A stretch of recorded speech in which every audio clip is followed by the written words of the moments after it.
Hello guys! Welcome to my channel. So for this video, magluto tayo ng stir fry zucchini with pork.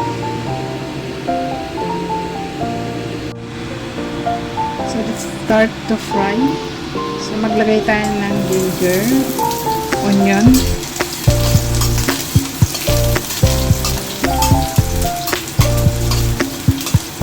at syempre ang ating garlic.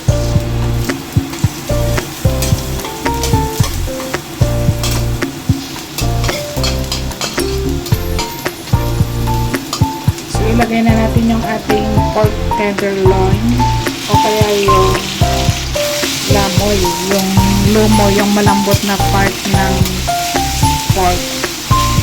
So ayan guys, minarinate ko siya ng dark soy sauce, light soy sauce, oyster sauce, cornstarch, sugar, baking soda, and water. Kaya lalong mas malambot siya.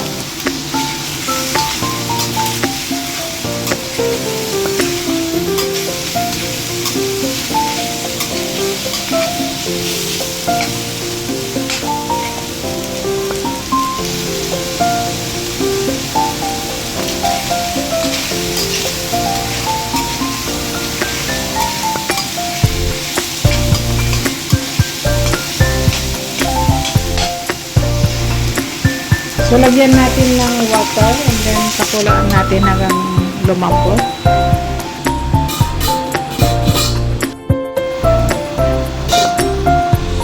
So, ayan, medyo okay na. So, ilagay na natin yung ating carrots.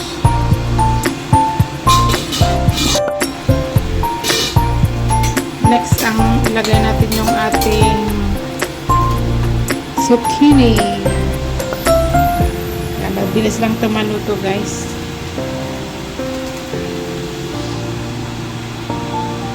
And then lagyan natin ng black pepper. So ayan, pakuluan lang natin saglit and then ayan, okay na siya guys. So mix well lang natin. So malasa na yan guys kasi yung pork ay na-marinate na.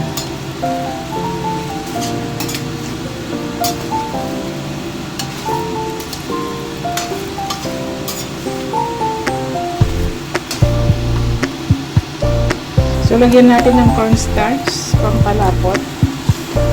Then, mix well lang natin. Hanggang medyo matuyo siya. Ayan guys, look at that. Napakasarap siya guys. Simpleng luto lang siya pero masarap.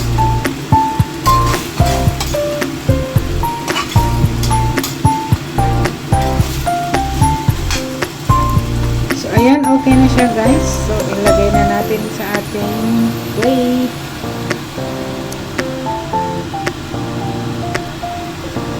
So, thanks for watching. See you in my next vlog. Please like and subscribe. Bye-bye.